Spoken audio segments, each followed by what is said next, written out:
Welcome to another Wednesday night Vibe Ranters. We are really blessed this evening with a super panel of herbalists, florists, elixir mixers, and tincture tinkerers. That's the best I got off the cuff. But seriously, we just had Kyle on with his wife Serena on the most recent InnerVerse episode. It was beautiful, but we can't get enough of this guy. And after like a month ago or however long it was that we had Katie Hess on the podcast, I could not wait to mind meld Katie, Michelle, and Kyle together on a Vibe Rant. That's like one of the reasons this show even exists, is to bring together people that I want to see have a good conversation and mix it up. So I'm just going to, first of all, give thanks to Michelle for being here and for the excellent Healing Home episode she did last night about the Beatles with Sage of Quay. And everyone check that out. Go to michelleshealinghome.com or find her on YouTube. Really good stuff. And I don't want to be too verbose. So Katie, welcome to the show. Thank you so much for coming on the Vibe Rant tonight. It's really good to see you again. Thank you so much. You always have the best intros. Appreciate it, Chance. So you have recently, and I got to give you so much gratitude, you've recently sent Jennifer and me a beautiful care package. And I had my employee take this beautiful photo of all the stuff we got. And I think we might be even missing one or two of the items here because there was so much. And we have sacred awareness, fierce compassion, true strength, open heart, quiet mind, inner peace, divine within. I'm really loving all of these for different reasons. The quiet mind is awesome at bedtime. The sacred awareness has been really, really good, along with divine within and open heart. You know, I've been trying to only do one at a time so that I can not overlap the effects and see how each one works, but it's hard not to just take them all at once. But they've been great for tuning sessions, especially these sacred and divine flavors. So everybody that's tuning in, don't forget we are now affiliated with LOTUSWEI. Most grateful for that. You can just tag on the /InnerVerse after lotuswei.com/InnerVerse, and that gives me and Jenny the kickback, and these products are very magical. I just want to, now pass it over to Kyle and then to Michelle, because I know you guys might want to say a word or two about or to Katie and her excellent products and company. Howdy. It's great to be here. Thanks, Chance, for the invitation, and it's a pleasure to meet you, Katie. When I first became aware of your work was through your episode with Alec, my buddy, that was a great episode. And I've always been interested in the flower essence world. I've dabbled in it here and there. I've taught about it a little bit, but I became very, very inspired to feel into that much deeper this blooming season. And thanks to you and your work, and your company is awesome. Really, really impressed with your work. I feel, and I've picked up a couple of your products, and my family loves them. I sent Chance a video of my little son. He's 2.5 years old, and he loves Quiet Mind, which he calls Mind Calm. Tell me when you want me to hit it. I'll play it. Can we? Yeah, it's only a minute long. Can we watch that? Yeah. Okay, here we go. Mind calm? Okay. Hold out your hand. Hold out your hand. 1 or 2? 2. Okay. 5. 5? Okay. 3, 4, 5. Good. So great. Okay, here's the truth teller. Truth teller. This is a good one. Daddy likes this one. All right. Now, how many do you want? 1 or 2? 1. That's 1. Oh, there's one. 1 that. Do you want to share one with Mama? Here, go give this one to Mama. Go give that one to Mama. Come on. So sweet. He loves it, and so I didn't cut it. But after taking the mind calm. This was at 10:30 this morning when he's usually really riled up. He's in his bedroom reading a book, sitting down, just chilling in the room, reading. He's really on the go boy. So very excellent product. And it resonates really well with source and close things that are close to nature, like children, like animals, and like those parts of ourselves that we like to explore more. And so very, very nice. Tip of the hat, and pleasure to meet you. Pleasure to be on tonight. I have so much. I have some questions. I had lots of fun things to talk about. I'm excited to get into it. Oh my God, Kyle, your son is so precious. He's so adorable, so sweet. I've never seen that method too of putting something internal in their hand. That's brilliant. Thanks. Yeah, it started out trying to do it on his pulse, because right on the wrist, because that's kind of when one of the ways that I do testing also with people is by putting a remedy like on the wrist so they could feel it close to the pulse. Wow. And but it's really hard for him to get his hand around like that, so he just starts doing it like power knuckle. Superhero. Yeah, I just got on your website and bought like a ton of stuff. You have so many good things. I can tell like how incredibly talented you and your wife are. Really beautiful. Thank you. Thank you. All right, Hi, Michelle. Hey, how's it going? Thank you, Chance. Thank you, Kyle and Katie, for being here. And thanks for the invite. I'm so honored to be able to talk with y'all. And as always, and I haven't yet tried your products yet, but I did take your flower quizzes, and they were pretty spot on to what I feel like I would need. So I'm looking forward to definitely diving in and trying some, because I love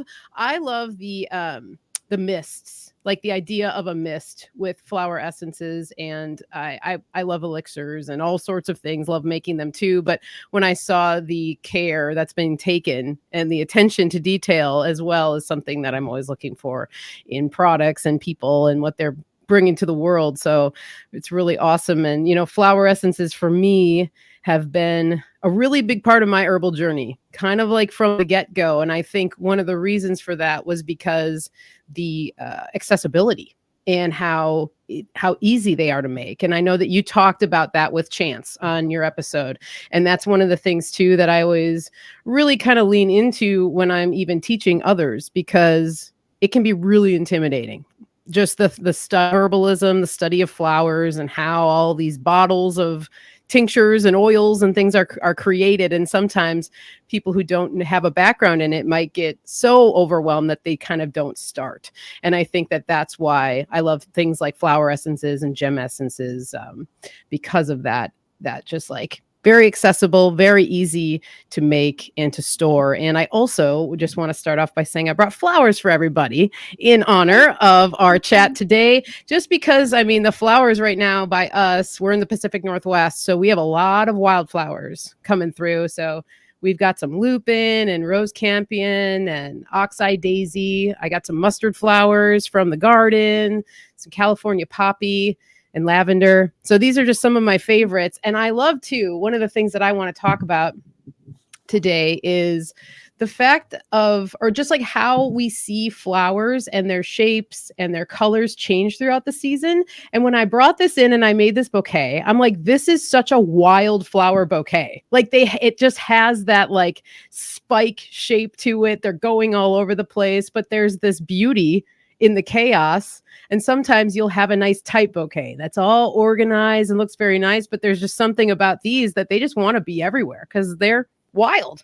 So I love all that and wanted to bring that to the table for everybody and everyone in the chat and everyone who watches this after. So looking forward to our conversation for sure. Really nice to meet you. You too. I was all over your website too, Michelle. Everything like mugwort, the hag soap, such a fun gift. Full moon offerings, so good. So many good things. Thank you. Appreciate it. Yeah. I'd just like to see Kyle and Michelle and Katie asking each other questions and interacting. So consider yourselves on host duty tonight. All right. Yeah. I wanted to start by saying one of my favorite plants in the whole world. So I have this way of mapping out plants now through the astrological calendar. That I kind of put plants in certain degrees on the astrological calendar wheel, and that way I can understand the cosmology. And it's subjective, but I make a pretty good case for a lot of them to actually be in this position. And the one that I feel is related to the day of my birth, February 8th, in Aquarius, is Yarrow, which is also one of my favorite plants. And I work with it for so many things.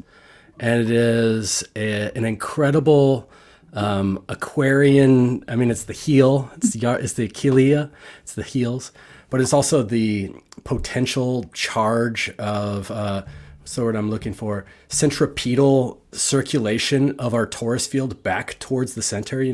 The Leo is external outwards, and Aquarius bringing everything back in and kind of completing the circuit. There's a lot of electricity, and I see a lot of circulation in the leaf itself and in the flower. And when I was on your website, I noticed, yes, you're working with, I should say, Yarrow flower essence in almost all of your formulas. And I was on there for a pretty good few minutes, but I could not find a remedy that you didn't work with in the formula. And so I became really curious, and I wanted to ask you about Yarrow and what it is that one of the reasons why you're working with Yarrow, and what it is that you feel like it's beneficial in your. And I also noticed that lotus is in a lot of your blends as well. So just wanted to see if you could talk about that a little bit. Yeah, such a great question. I was just going to ask, that was the first thing I was going to jump into, is to ask each of you what your favorite plant is right now and why. The Yarrow, it used to be in just one formula. And it was like one of those things where, sometimes you like put something into a formula and people don't need it until like 5 or 10 years later. I remember my business partner was like, why are you using Yarrow? Like, nobody ever picks that flower. Nobody's ever drawn to that flower. What's going on? And this was like 15, 20 years ago, like very, very much in the beginning. And then we took a trip to Japan post Fukushima, and every single person in Tokyo, when they were, at the time we had this quiz we were doing on an iPad, everybody picked white Yarrow. And we were like, oh, because we had heard from friends that, there were very low levels of nuclear reactivity even in the water in Tokyo at the time. So it was like, oh, wow. Like finally, we found a place where people are really drawn to this. They really need it. And then we came back to the States, and at the time we were doing farmers markets. And then all of a sudden, more and more people started choosing Yarrow, which to me meant that we were getting to a point in our culture where we were all using so many electronics and cell phones and laptops and stuff, and exposed to so many EMFs, that it became so notable and noticeably like people were kind of hungry for that essence that I was just like, okay, we need to put this in every single thing we make. So like, you're very observant. Every single product that comes out of our place has Yarrow in it, because it's just become like an extra force field of protection for all of us who are exposed to so many EMFs every day. And then the lotus is for awakening your spiritual wisdom. It's also a catalyst. So like you guys, I'm sure you're using like catalyst herbs. Like if you throw ginger or licorice into a formula, for example, lotus is like a catalyst flower essence. So it synchronizes everything and empowers it and amplifies the power of everything. And then also it's in our company name. So we love lotus as like an amplifier. Yeah, that makes a lot of sense with the Yarrow and the EMFs and relating to what I think about it in the Aquarian station too. So that's excellent. What do you use Yarrow for physically, like fevers, or like when are you most often grabbing it?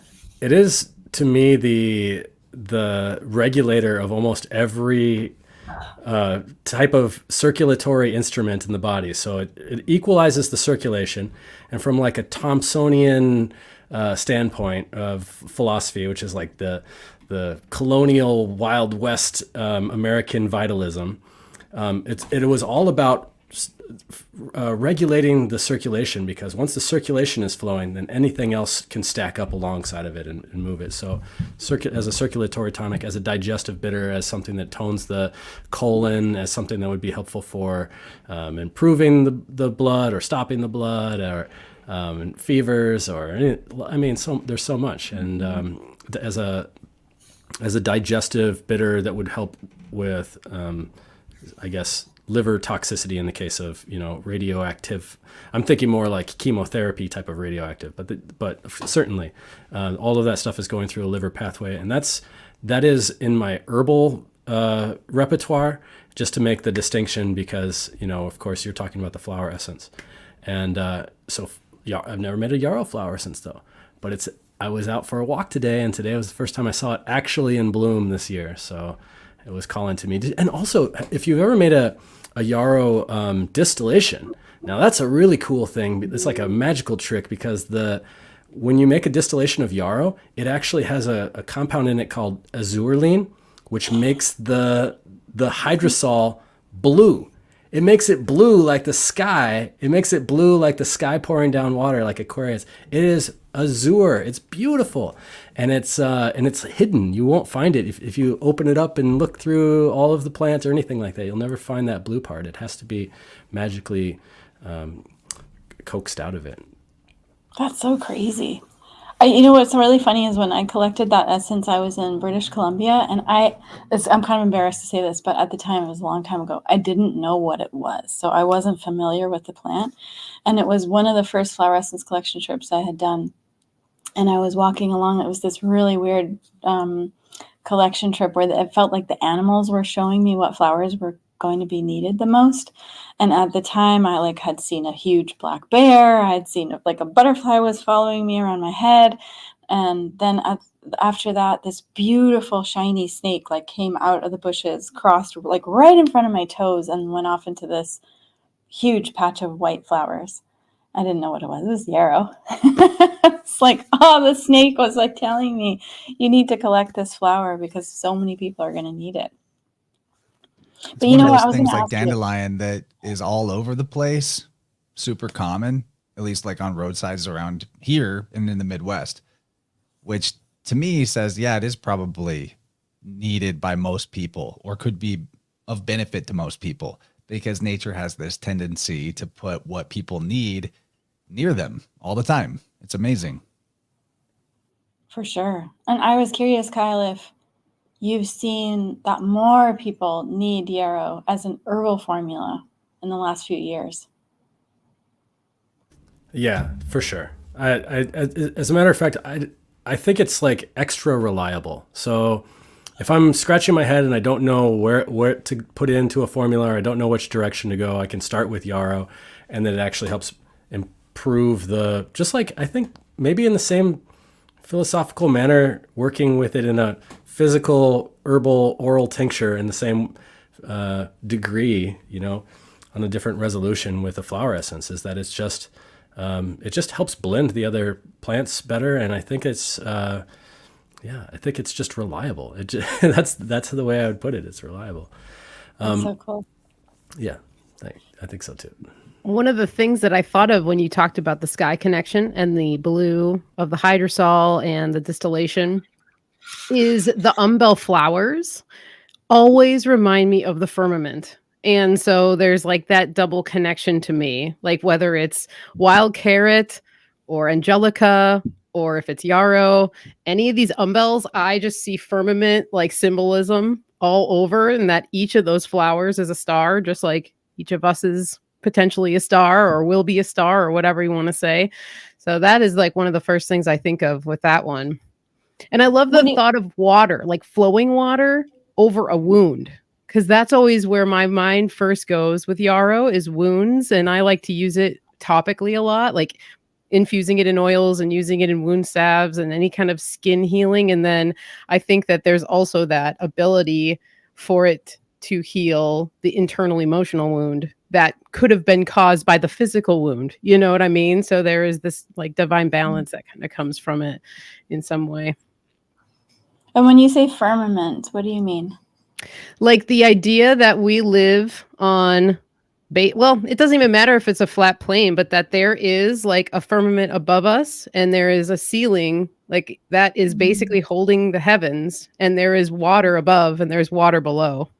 And so kind of like even the thoughts of the alchemists of the old, that they were like even crossing the threshold as you cross the firmament, or the idea of the world tree throughout multiple cultures, that we live potentially on a non-spinning ball, and we almost live in this like dome shape. You know, we live in a dome, and I like the cosmic egg.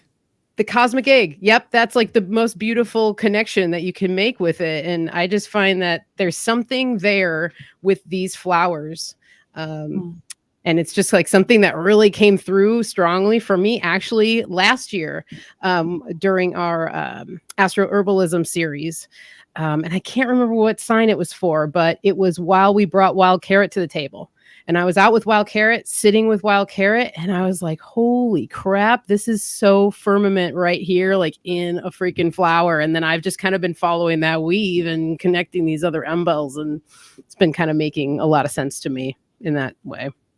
Yeah, Katie, if you haven't heard about it, we have Kyle and Michelle, myself, and a couple of our symbolism experts. We have an entire series where we go through each of the zodiac signs and talk about the doctrine of signatures, correspondence of various plants, and their virtues as they relate to that zodiac sign. So it's like a great way to learn the astrological signs and their deeper esoteric meaning and things related to that, like elementally, tarot wise, but then also you get like a huge education about a zillion plants in that series. So, you know, if that sounds cool, I'm going to post the playlist in the live chat, but you know, I can send it to you later. It's a really different and special series. I have to talk that up whenever I can. It's so cool.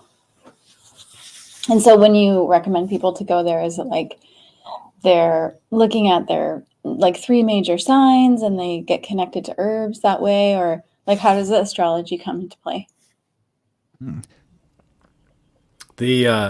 So we covered it. So right now we're at the very last part of Gemini. So we would just be in the sign, tropical zodiacal sign that we're in, and we were talking about a lot of the ways that the old text and stuff like that talk about the astrological connections with plants is through the planets, and we were coming at it through the signs, and just based on where we were in the sign, other things that the sign, the tarot representation of the sign. And so so you don't have to be a Gemini to understand that there is this airy wildflower, plants want to kind of crawl out of the vase energy going on right now. And then maybe on later in Leo, everything wants to be big and more showy. And then in Virgo, that's maybe when Michelle's vase is going to be nice and tidy again. And these types of, I think, ideas. And in the series too, like regardless of what time of year it is, as you learn about astrology, you'll learn like Gemini season, for example, will correspond to a lot of the things in your body that there's 2 of, especially the 2 lungs, the breath, inspiration, but also things related to speech and the throat, maybe even the arms. Just kind of like this area of the body, because the neck itself is more Taurus, and after that comes Gemini. But there's, it's a spectrum, it's a gradient.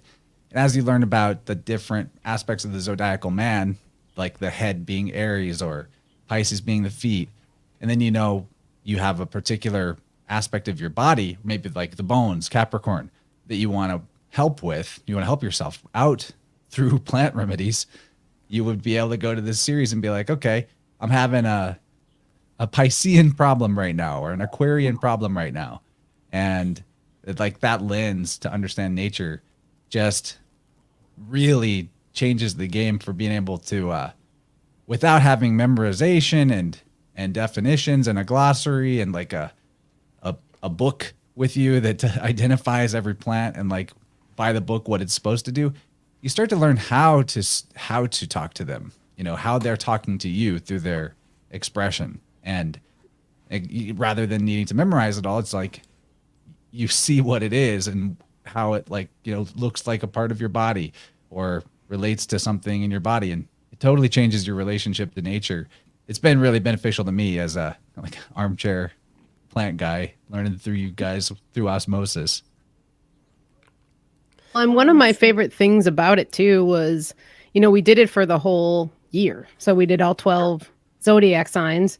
And, there's typically planet correspondence with plants. They'll say that mugwort is Venus and mugwort corresponds to the moon, or, whatever. And one of the things that I love about Kyle and our crew, our Astro-herbs crew, though, is that we would kind of dig a little deeper than that. So go past what the books may be saying, like what Chance was saying about what the traditional correspondences are, and like really looking at color, shape, organ systems, and using that more as a guide. And I think our intuition too, because a lot of times Kyle and I would message each other and be like, here's what we're thinking. And many times both of us would have a lot of crossover of like, oh my God, I thought of Yarrow too. Or, oh my goodness, I was thinking blue vervain would match with this as well. And so it was really fun too, to kind of like step outside the box a little bit with it as well, and try and dive a little deeper past some of the more common correspondences that you typically will hear, which are also great as well because they're classic, but times have changed. Times always change. So I feel like we were very open to the flow, which was really nice about it. And I think that's what the audience appreciated about it too, because I'll even go back and listen to things. I'm like, oh yeah, man. Or I'll look through my notes. I'm like, yep, that was a good connection. That makes a lot of sense. Well, it seems like the traditional way of the herbalist, right, is to just ask the plant directly, and then you get the latest updated information versus like looking in a book. And it is great because it's like all the ancestral classics, but also, like you said, so many things are changing. You might as well just like go right to the plant and ask, which it sounds like you guys do. That's totally. definitely something I wanted to talk about, because when I first started studying herbalism, and there's an authorship that comes with when you're on your path and you're like, okay, I'm gonna discover this. I'm gonna create a style. I'm on my path.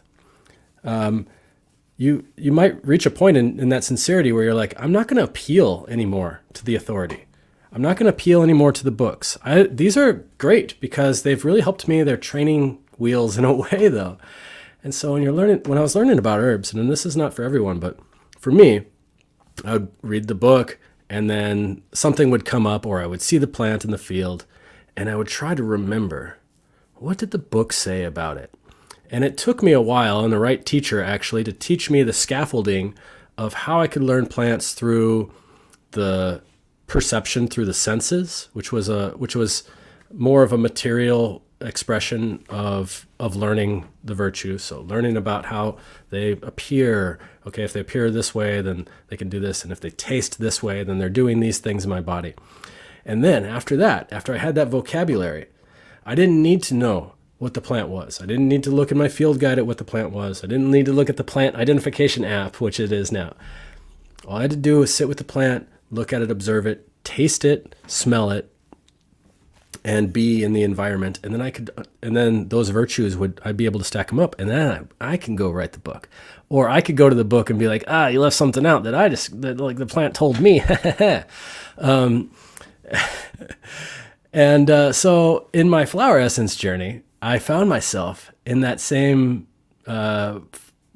journey again as a student, where I was going, all right, I'm ready to learn about the flowers and the flower essences, and I am very confident as an herbalist, and I know that I could talk about this, and I know that even if it's not right, that actually I'm so confident about it that it might even do the thing that I say, because me and the plant, we got a pretty good relationship. But when I'm learning about it through the flower essences, I was like, I wonder. So I'd go to the book and I would look online. What is somebody else saying? And I was like, this isn't right. I know it's not right. And then I thought, I wonder what Katie does. I wonder how Katie gets that scaffolding, or if you have I think that it's probably very subjective in that everyone has a different relationship with nature, and that everyone has a different way of bringing forth a spiritual essence, not necessarily just the material one. And And so you were just talking about that, the plant guiding you. So I was wondering if you could go through your that process for you. What is that like for acquiring the bits and pieces for you to know, and for you to replicate that with the next flower, or if it's even replicable, or if it's all just each one is different? Yeah, I avoid the books like the plague. I don't read any books about flower essences because I just feel like I want to go right to the source, right? And also, like you said, there's so much variety of like language. So let's say like all four of us went out and we all collected dandelion, let's say. It's possible that because of the different communities we reach, the different people we talk to, the way that the people we talk to, what words they use, how they speak, right? Or like their energetic understanding.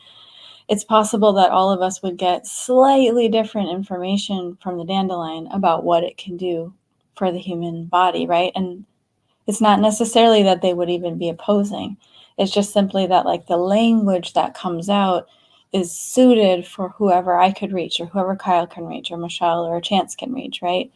So in some ways, I feel like different flower essence practitioners and herbalists will get different information from the plants based on who they will then be able to make their offering to. And also even need. So like, let's say in your community, Kyle, you have a giant need, like of the people in your community, there is a great need for XYZ. And maybe in Michelle's community, there's different elements, right? Maybe there's more water in your environment, or less fire, whatever the situation is. I'm in the desert, so we have no water and no wood. We're like the opposite, complete opposite. So maybe the people that I would reach here have different needs.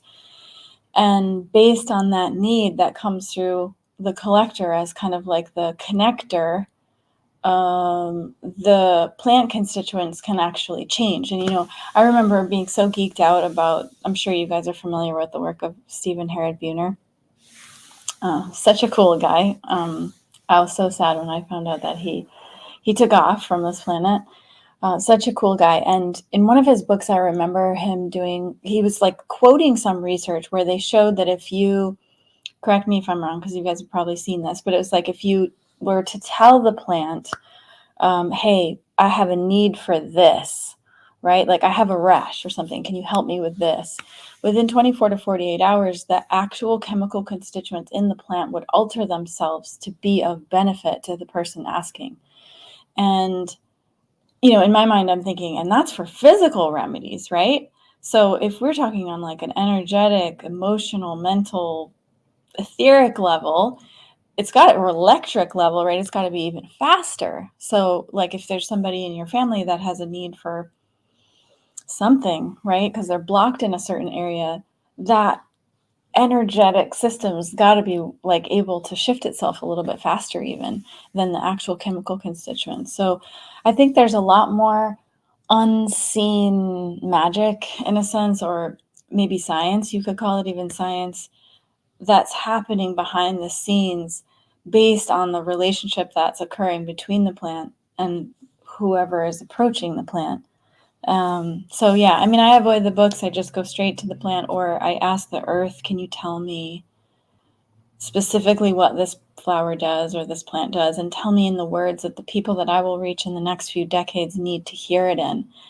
And it's interesting because like I was telling you about the time that I went collecting and all the animals came out, I've never had that happen. Like that was only, years and years and years ago in British Columbia. I've never had that happen since then. But those flowers were the most needed flowers and continue to be for the people that I reach in the last 20 years. So it is like something that's beyond me. It's fascinating. It's bigger than me. It's not about me. It's more just like I'm asking the question and I can be the connector. But it's so profound, and I think it's based on so many things that we can't see, we can only feel. And also our aspiration, like our deep aspiration to benefit people, it somehow plays into that. Like, do plants know the future? Probably. Is there some kind of element that's occurring, that there's some kind of wisdom of the earth. I mean, the earth has been around for 4.5 billion years. So does the earth know the future? Maybe. Like, maybe there are certain trends that are happening and things that we don't even actually understand as humans, but that the plant world does. And then 5 years from now, something happens and boom, the remedy is already there. Do you guys agree? The knowledge Yes. of the future, like prophecy of the future, is knowing cycles, like in terms of where religious prophecy comes from. And plants have demonstrated this knowledge, because like the best example that I know of is bamboo. Bamboo rarely flowers and seeds, only about every 100 years or so. And when it does, every plant of that species seeds at the exact same time across the entire world. Like, what? It's like they're on some kind of cosmic clock and they just all know to do it. It's wild. But I really like what you're talking about with meat, letting the plants or the earth tell you, and in the words that the people you're going to be reaching would be best served by hearing it in. Can you talk a little more about like how you're getting the words, or like what your process is, just so people have a little example of their inner knowing and like give themselves maybe the permission slip to know things and receive information. You know what I'm saying? Yeah, I think there's multiple ways it can happen. At least for me, there's multiple ways it happens. And part of it is being humble and being able to surrender, and then also being able to let go of like, am I a fool? Am I stupid? Am I making shit up? Like, there's all these kind of inner layers of things that we need to work through. And then once we just like, okay, you know what? I'm going to be open and I'm going to go with like a childlike curiosity and just see what comes out of this. In the beginning, it was very hard for me to do. Like, I would like approach a plant and then maybe write down like 2 sentences. And now it's like, it could write like pages and pages. So once it's more like developing your own sort of muscle of trusting yourself that the information you're getting is useful. And then of course you can work with the remedies and test it on lots of people to see if the information you got is correct. And you're not going to hurt anybody. So it's just like, how much can we open ourselves? And then sometimes it's like, comes in the form of like, it just literally is like when you have a thought in your mind, I got to get milk, or I got to get bread, or, something like I need something for home, a thought. It's like that, but it's more like what the plant is actually doing and what it's for. And then another idea comes in, another idea, and being able to just sort of piece everything together. Another way I've experienced it is in like an emotional state. So like every day I practice meditation so I can make myself as neutral as possible in the moments of collection, so that if there is an emotional projection from the plant, that I can recognize that that's what's happening and that it's not me. So like a funny story is, one time I was collecting a night blooming cactus flower, and it was like 10:30 at night, and I snuck onto this resort property that was hiring me for this big project. And I had seen this big bud. I didn't know what it was, but I was like, oh my God, this cactus is going to bloom tonight. Like, I've got to get this. This is like a sign, right? And it was like during the time when I had done one-on-one consulting for 10 years. And I was like, how do I reach more people? I don't know. Like, help me figure this out. So I was really excited about this bud, and I came back and it was this massive night blooming cactus flower, like as big as my head.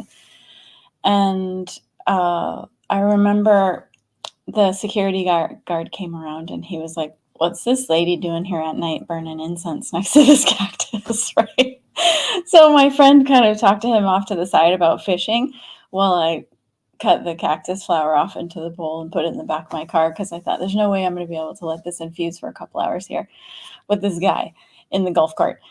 So I took it home, and as I was driving home, I just went through the biggest freak out. It was like I was driving like 30 miles per hour. I was going slow. I passed a police car. I was like, oh my God, they're going to pull me over. They're going to know. They're going to find out that I have this flower in the back of my car. And it's in those moments where it's like you're so gripped by emotion that it's like it takes a second, but it's like, wait, hold on. This is not me.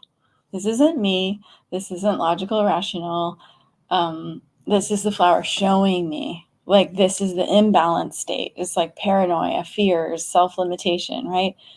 And then once I realized that, this kind of like whoosh of like the balanced state, you know, the fearlessness, the courage, the ease, came over me. So it can also present itself in a way that is sort of feels like your own emotions, or it can happen with like an experience. Maybe you're sitting there working with a plant and somebody walks by and says something really out of the blue to you that is actually related to the plant. So I just try to keep myself as open as possible to all the different like signs and symbolisms and experiences. And I kind of write it all down, and maybe it makes sense, maybe it doesn't. And then you just pull out the parts that all kind of fit together.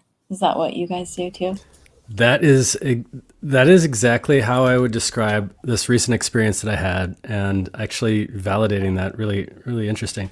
So I also do a lot of meditative practices, and I do a type of healing modality where I also really need to keep myself in a neutral position. So I find it pretty easy when I'm out in the field to drop down into this. And so I'm out just a couple weeks ago, and there's this scent. Where is that coming from? Where is that coming from? Looking around on the ground. Where is it coming from? I can't find it. And the reason why is because it was up here.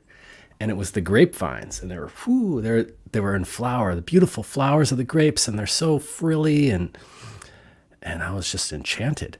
And so I'm walking through the path, and I get taken off the main path of where it's sunny, and I kind of go into the woods. And I go back there, and I start just hanging out by myself, and I think to myself, all of a sudden a thought occurs to me, like, why is it so hard to start a men's group? I really feel like I want to be with some other men, but I don't want to take on the responsibility of starting a group. And I mean, there's probably, if I invite if I put it out in the public, like I think I might get some things that might not resonate with the group. And then I have to be in this leadership role. And that's kind of the thing that I want to encourage in myself also, is this. And it was just like this thought, who the hell is thinking this? Like, where did this come from? And I was like, oh, that's the grape flower. I think that's the grape flower. And I think that because it's like a vine, because it's like job is to like pull up and pull things down and like work and just destroy and bring light to things, and also be plentiful and kind of step out of and into the Bachian frenzies eventually, right? But there's a lot of like masculinity associated with the community and the vine and the woodiness. And I think, and I thought to myself later that night after I left, I was like, I think I discovered what the grape flower essence is for me. And I went back there the next day and I collected it. And when I did, the grape flower essence, as I was collecting it, was like, I need some friends right here around me. So I had some extra water, I had some extra jars, very rudimentary, non-ceremonial mason jars. And I was like, all right, let's get some other flower essences next to this grapevine, because I think that what this grape flower wants really is that community around it. And that was, to me, when I found that out the other day, I was like, I think that was my first discovery of a flower essence on its own, as opposed to like looking at the books and stuff like that. And so, yeah, but I was at the time I was wondering, who is this? Whose thought is this? What is this men's group thought coming from? I've never thought about that before. Have you taken the essence yet? I haven't taken it yet, but I have. I have it. Sometimes I have flower essences in the same way as like I would have like an organite pyramid, where I feel like it just like enchants the room a little bit. And so I'm kind of charging it up I guess you could say at this point. And I'll let it loose when I feel like like it's calling me to step into those leadership community building parts of myself that it triggered. It's for me to think about emotionally. Yeah, I'm curious, if you consume it, what's going to happen with that men's group? You'll have to report back to us. I did hear it on the grapevine. That's a great comment. Yeah, I'll let you know. Michelle, what's your favorite plant right now?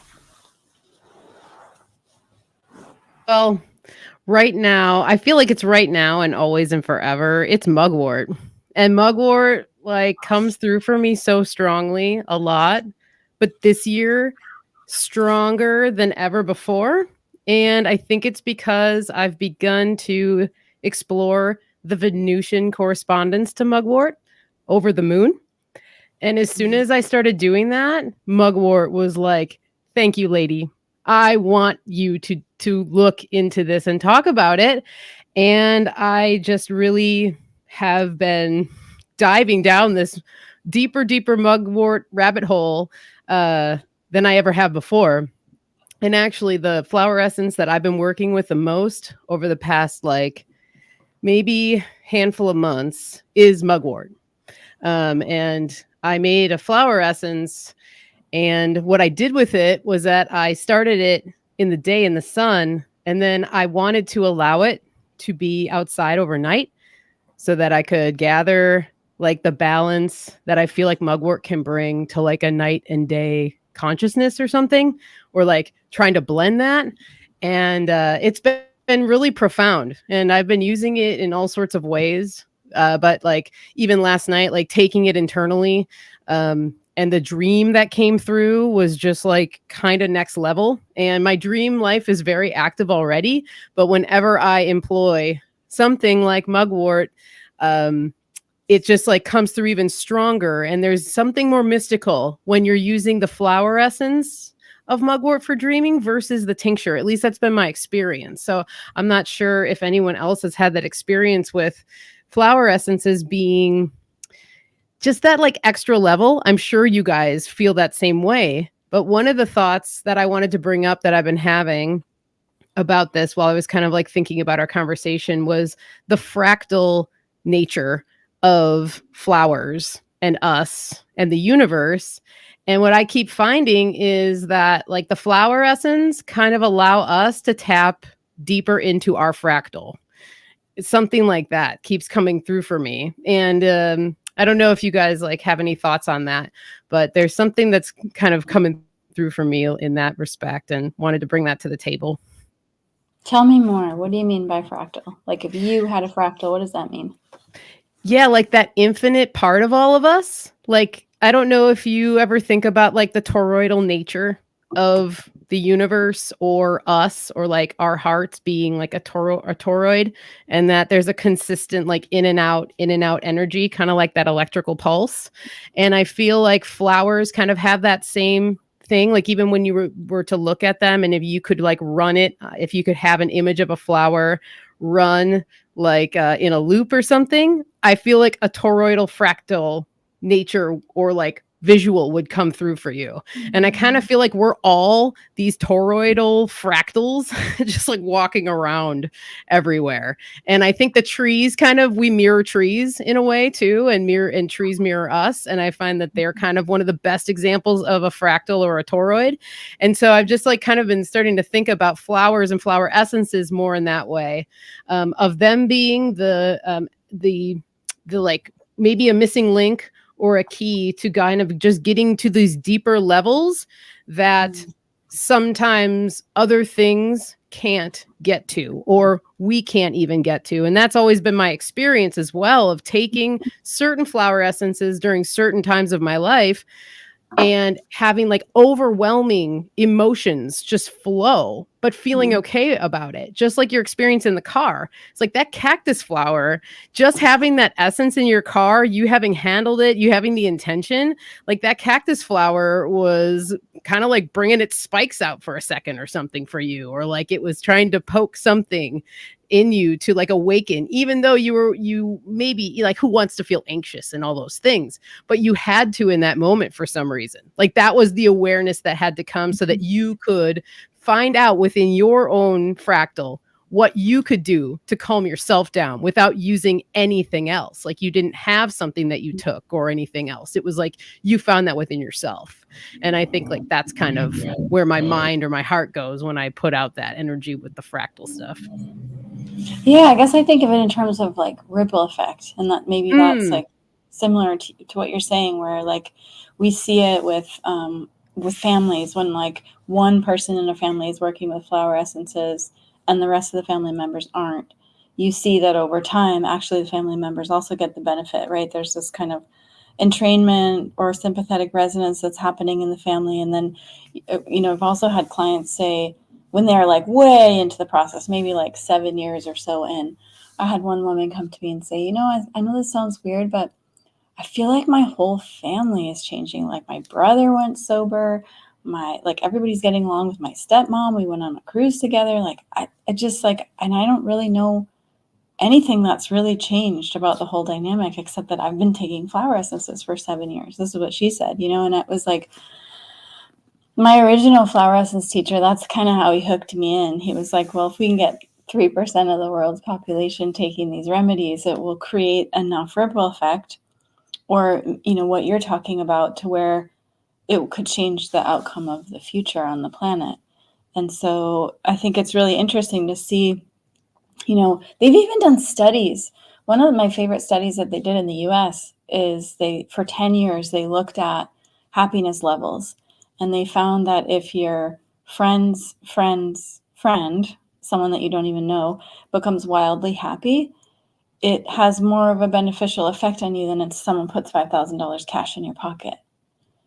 So, you know, conversely, it's like, oh, well, so if I become wildly happy, it's more beneficial on my friend's friend, someone I don't even know, you know? So it's like, maybe that's the effect that you're talking about, where it's like, we don't even know how powerful we are and how constantly we're actually impacting people. And so the more that we can work through whatever fears or imbalances or misalignments are that we have, it's like you were saying in the cactus moment, it's like come up to come out. And I see that more and more now in my work is, how do we work with the plants to show us our blind spots? You know, it's like you're driving in a car. Nobody's going to judge you if you're driving in a car and you have blind spots. We all have them, right? We all have blind spots. But there's this like thing that I don't see, exactly like what you said, Michelle. Like there's something I can't see about myself. Maybe other people can see it, but I can't see it. Or maybe something in my subconscious, or something that happened when I was 2, or maybe in a past life, or whatever, right? And it's like somehow in the cellular memory, or maybe it happened to my great-great-great-grandmother and it's in there somewhere. So how do we liberate those things that we can't even ourselves see? And that's where I think the magic of plants comes in. Is it's the unlock. It's the like, it shows us really gently, subtly, sweetly, like, oh, there's a blind spot. I didn't see that before. Now I can see it, right? And we're seeing so much of that lately, because we've just recently released a lot of remedies for like deep subconscious fears, you know, like that you wouldn't even know are there. And it's the weirdest thing when you like take these flower remedies, because all of a sudden, like, you know, tomorrow after taking it a few times, you're like, got your undies in a bundle about something. And it's like, where did this come from? You know? And it's just that, like, the stuff that's coming up to come out. That makes me think about Pluto, the archetype of Pluto, and, you know, dredging up what's hidden and what's dark, and you adding all of these remedies, or maybe all of these remedies adding you, calling out to you to collect them. What came first, the chicken or the egg? In that regard, it doesn't really matter. But here in America, we're going through a plutonic return, according to, you know, the history of the Declaration of Independence. And so as a collective, like that energy is really amplified right now. My first experience with a flower essence was a flower essence that was made by an astrologer practitioner that read my chart, and this was several years ago, but read my chart and saw that my Pluto was a square to my Pluto at birth. And my Pluto at my birth natal chart is on my descendant. So it's right across from my ascendant. So a square is like big time Pluto energy, big time like squared up Pluto. So it's going to go on for a couple of years, and made me a flower essence remedy that was called like dipping the Pluto into whatever, the change or something like that. It was a cool little pun, and I have no idea what was in it. I don't remember. But I was also like joking at the time. I was like, "Oh, flower essences are gonna work on this guy. It's so dense." I don't think so. Like, come on. I could handle a 6-pack before I even got a buzz. Like, come on, flower essence, a drop of this. No, it it was like it really shifted. The way that I would describe it when I took a drop, just a drop, was it made me feel. This was total Pluto energy. It made me feel sublime. Like I had become invisible, but everything outside of me was higher resolution. Like I could see the blind spots. I could see things better. And the vision that comes to mind right now, as I'm recalling it, is like the stories of the twins or whatever that go into underworld. Here we are in Gemini. And they have in maybe in the Central American indigenous cultures, they have like a firefly, or they have a cigar or a cigarette or something like that to carry with them. And when they light it up, they could see in the darkness. And this is like a gift for them to be in this like Plutonic sense of the self, or the sense of the collective unconscious. And that's what these types of flower essences were like for me. I'm curious, what are some of those that you have been describing, that like the particular flowers? I mean, it's interesting just to like kind of reflect on the business and how the different flower essences have come out over time. Like in the beginning, the flowers that I was collecting are like more acute stuff. Like if you're looking at homeopathy, it might be like the X, it's like, I just want to sleep. I just want to feel love. I just want to be happy. I just want to get shit done. And then over time, it's been this really natural unfolding of like, and now there are all these flowers for digging into deep trauma and talking about things we don't really want to talk about, like, abandonment or betrayal, or like stuff we put in the closet and don't really want to talk about, and then as it's continued, it's moved into more collective remedies, which I find fascinating, right? Like we've got like, 18 remedies that are like all the things that happened from womb until now or before then. And then we moved into collective things, like remedies that, they're like things that all of us are kind of tapping into at the same time. Some of the wild ones I'm seeing right now would be like, fear is such a weird word, but it encompasses so much. And there's like things like fear of being attacked, or fear of pleasure, or fear of success. Like the amount of conversations I'm having with people recently about fear of success is like, we're afraid of our greatest, potential. We're afraid of our light, brightness. We're afraid of success. We're afraid of pleasure. Like what? But it's funny because we have those like circuitries inside of us where the subconscious is like, yeah, but then if I'm really successful, then this will happen, and then that'll happen, and then this really terrible thing will happen, and I'll be all alone, So flowers to kind of pull out and unravel some of those knots, like worst case scenarios, like monsters under the bed. What else? Fears of like all our deep, dark, hidden stuff that we don't want to be exposed, or maybe there's something about me that's really bad or ugly, or maybe somebody's giving me the evil eye, or it's like if you actually sit and reflect on it. I did this a couple months ago, because initially I was like listening to the flowers and I was like, come on, we already did fear. We did that in 2020. Like we got a great dose of contagious fear around the planet. We already did it. We're done. And then I kept looking at these flowers and I was like, yeah, no, we didn't do fear of starvation yet. Yeah, no, we didn't do fear of war. Oh, we didn't do fear of terrorist attack. Oh, we didn't, it's like, okay, there's more that we can work with here. But then I looked at my own life and I watched myself for a couple days. And I was like, holy shit. Like every fucking thing I do, every day, every moment, every thought, every behavior, every move I make is avoiding some kind of pain. Every move I make is like a response to fear, and I don't know if that was just like the moment in time I was in or the experience I was having. I haven't done another like moment to moment audit like that. I should. But it just felt like, you know, in terms of like, we're all living in the matrix kind of thing. We're living this like waking dream. In that moment, it felt like every fucking thing we do is like trying to avoid some pain or like out of some fear or insecurity or worry or whatever, you know? And then I was like, okay, I get it. This is why it's so important to like uproot and untie and liberate all these things, because like this planet requires so much leadership right now. It requires fearlessness. It requires self-trust. It requires, like you said, Kyle, of not dismissing authority, but like authority is here, right? The inner compass is here.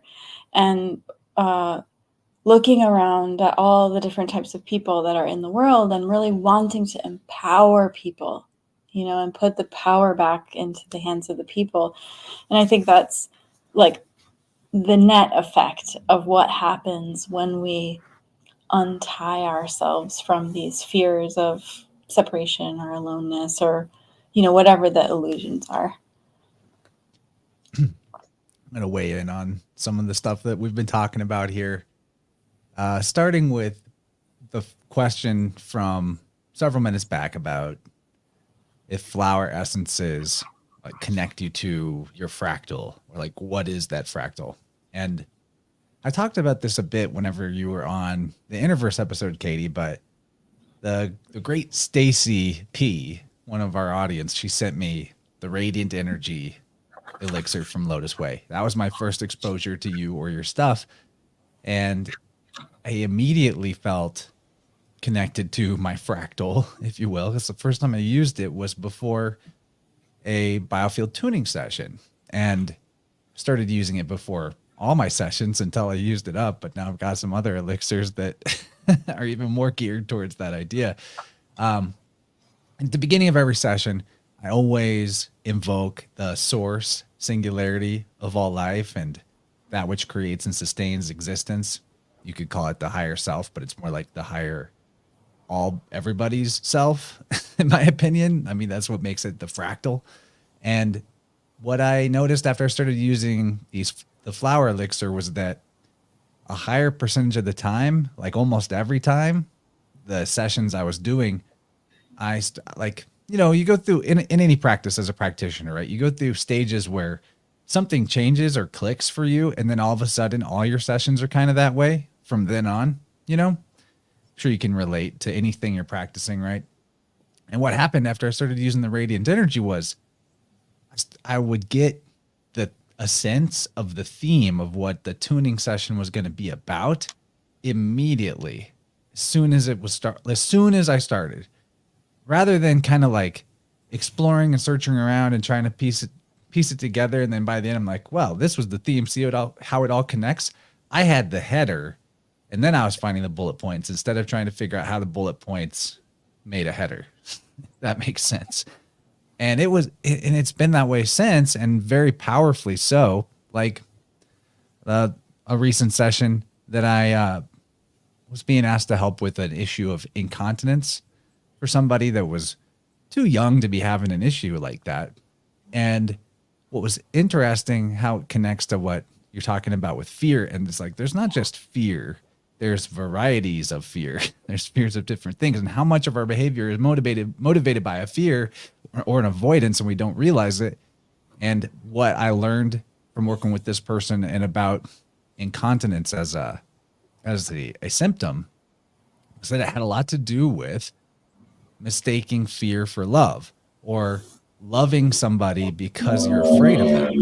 And I know that sounds a little strange, right? But it's like the sort of the victimized empath versus the mean narcissist relationship dynamic can be an example of that, but on a more simple level. And for the person I was working with in this session, it's more like a deep-seated desire to be approved of, and being afraid of not having that approval makes you act out in a way that is, your boundaries are thin, or you'll do more than you really want to do, things like that, because it's that approval seeking. And the whole process simulates love, like that, show love to get love type of deal. But how much of our behavior in life, or like our posture towards authority, or like our boss at work, or sometimes our spouse or our friends, we're showing love, or we think we're being loving. We think we might love them, but we're actually, more than we love them, we're afraid of not having their approval or not having their acceptance. For the person in this session, it had a lot to do with going back to an earlier time where he had moved countries and was a new kid in school. And so it wasn't, the language wasn't his first language, and how that conditioned him to like, not necessarily be myself, but be what I think this group wants me to be. And then, the pattern snowballed throughout life with relationships and friendships until it became kind of a default thing. But that's an example of how fear can be so sneaky, is like, do you really love them? Or, are you afraid of them not approving of you? So if you're acting like you love them, and getting that, it doesn't necessarily mean that whoever is in question, that you don't love them, but like, what's the real motivator for your subservience, or your weak boundaries, or you're going the extra mile, the shadow of the nurturer and all that? Is it a deeper set of fear of not having the approval? So anyway, those type of top level themes started coming through to me way more quickly and clearly since using the flower elixirs, and very appreciative of that. That's so cool. That reminds me too that when in the last 6 months, when we started releasing a lot of these fear flower essences, that people are saying, and even this happened to me too. This is so weird. It's weird and it's not weird. But the very first day that I started working with the first remedy that we have, it's called awakened perception, and it's some of those weird fears. I had, for the first time in like 20 some years, I hadn't had them since my early 20s, I had like UTI symptoms for like 6 hours. And I just, went to the store, got unsweetened cranberry juice and downed a bunch, and then it was fine. But I thought, whoa, that's really interesting. Like, the whatever latent fear that's stuck in the body somewhere has just like been pulled out physically even. And then we started kind of listening to our community, and we had a lot of people say like, I'm peeing a lot, or like, I'm having funny bladder issues, or I'm having, like the kidneys are being cleaned out, or the bladder urinary tract system. And I find that correlation so fascinating. Like, how is it that something so subtle can stimulate a physical reaction like that? And fear and the kidneys go really together. Michelle, you're muted, but before you comment, and I don't want to forget, because this has been almost 20 minutes ago. But Liam in the chat, he said we were talking about how you were mentioning, Katie, how the elixirs can have a downstream effect on family members, and that's super true of biofield tuning. I mean, I've literally had clients where they were estranged from a family member, and we worked on stuff that related to that family member or their side of the ancestry, and they get a call or a text from the person for the first time in years within the week. Like, that happens a lot, actually.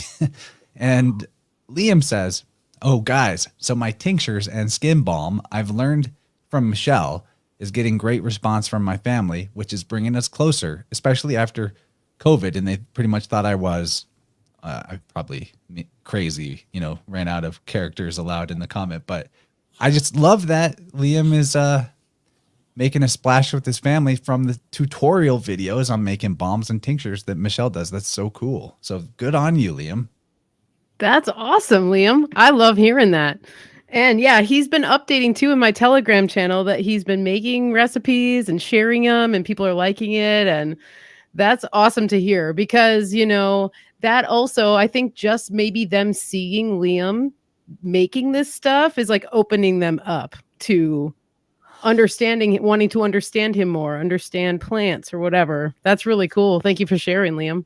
Keep on making. See who else you can connect with. Who knows? There might be a friend that you haven't talked to in years that all of a sudden comes through the woodwork or something, I really love where this conversation is going. And I love how we went from fractal to ripple effect. And here we are now talking about the way that common ailments can kind of cycle through our neighborhoods or people around us. And I've found just a couple weeks ago, my cat had a UTI and my mom got a UTI at the same time. Oh, dude, that's awesome that you brought in your cat, because I was going to bring in animals with this one, because I've witnessed that with our late cat Carl, who he was having a UTI. I went to the natural pet store that was down the block, and they have a great line of animal homeopathics, and the UTI homeopathic would always work for him. And I went to buy it, and they were sold out. And the lady was like, "Oh my gosh, you're like the 10th person that's come in within the last like 2 or 3 days that has needed this UTI homeopathic." And she goes, "So I've got it on order. It'll be here in a few days or whatever." But, it just made me think about the same things that you're all talking about. And then what I always look at is like, what does that mean? Like a UTI or bladder issues or what have you, particularly with animals, it's typically a territorial issue. So perhaps, Katie, you were working through a territorial fear that was stored down somewhere in those ripples, and that came through. And then that was the ripple that was maybe going through. So who knows what was happening around, where your location or whatever. And so always kind of trying to connect those extra emotional things to like, what does that organ mean? What is that connected to? And as you were talking about, Chance, the kidneys and the fear, and that connects to the ears. And then there's all these connections. So that's why Michelle, I think the fractal thing is so cool. Yes. I know you've done so much learning about cats and their health and behavior and all that. It's like an awesome sub niche that you've got going for yourself. I love it. Do you think it's possible that, because sometimes whenever a cat has a health problem, multiple things change at once. So knowing this applies to people too. So knowing what did it is a question. But I'll be completely frank and honest. When my cat Gandalf recently had a urinary tract blockage, which is scary, emergency. Mm-hmm. There was nothing left to do other than like, okay, let the vets catheter and let them use their type of medicine, and we're gonna pick something and have full confidence in it and do it. And we did, and then that worked. Then a UTI came up a little later. But I'm wondering if being territorial, one of the things that changed about what we were doing for him, besides a food shift, so that he had no ability. All the pets have different food. Nobody has any access to any kind of kibble now, which is all around thumbs up, right? But even though it was organic kibble, but still, it's still not ideal. But I started feeding Gandalf separate from the other cat in a bathroom with the door shut. And I wonder if just that change has had an impact on his urinary tract health, because now it's like there's no competition territorially. He's like, this is my space where I'm completely free and safe to eat my food and nobody can interrupt me, and I'm I can have it all if I want. And I wonder if that was more healing about it. It's so interesting. I know my mom has had some work related territorial problems too, so it's cool to see how that G&M spells that out. Yeah, that's a really cool observation. And I feel like that's a good experiment that you guys did, kind of separating him. And who knows, like what, and I think we talked about Gandalf in our InnerVerse episode. Yes, about his UTIs and his connection with your mom, right? Yeah, exactly. Like, yes. So they're like on some sort of common wavelength. That's so crazy, man. That's cool. Yeah, that's weird. Yeah, because like the back. Does your mom eat in the bathroom? Maybe she should. Not that I know of. Come on. The first time when cats have UT problems, it's like often cyclical, comes back. And the first time it happened to my cat, I was out of town and my mom had to save him and save his life. So they have a kind of a negative association from that. The cat thinks that she's the bad lady, even though she saved his life because of all of the trauma of that. But anyway, we're derailing, getting into cat talk. Not that it's not fun, but I want to just about continue what do you a think? little bit on the augury just a little bit, because there was something that Katie mentioned back about Stephen Buhner, who is also a big hero, R.I.P. Stephen Buhner. And so I just wanted to tag on because you were mentioning that you put out the intention to the plant, and the plant responds by changing its chemical constituents sometime later. Well, the people that are close to nature find these things out, just like you were describing the animals leading you to finding the remedy. But they were led by the animals. So I believe it was some sort of monkey, and I don't know the particular type of monkey, but the monkey would go up and it would be kind of sick, and there's a plant right there. I'm just gonna That's Gandalf. bring this plant over, and they wouldn't actually like pick the plant or eat it or whatever. They would just put their mouth out on the plant like this, and they would just hold their mouth on the plant for a few minutes, and the indigenous people are like, "What is that monkey doing? Is he going to eat that plant or what?"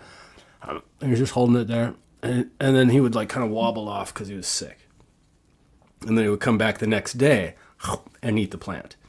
And the reason why is because it was like hooking the plant up to the little electrode of the body, and the body would the saliva and all the information of being ill and the proximity of the plant would say, "Oh, okay, I know what I got to do. I know what my environment requires of me, and I know who's paying attention to me. It's that animal right there. So I'm going to change my patterns and my stuff." And so the people saw that, and they said, "Okay, well, we're going to take it a little bit further, and being in the shamanic ways that are also correspondent with animals, they were able to do that too." So yeah, it's really fascinating. One of the things that comes to mind for me is like I just had a recent live session tuning flower essence, collective flower essence making, and it was kind of wild because flower essences, I've done them privately, and they're incredible when you can tap into that neutrality of yourself with the flower.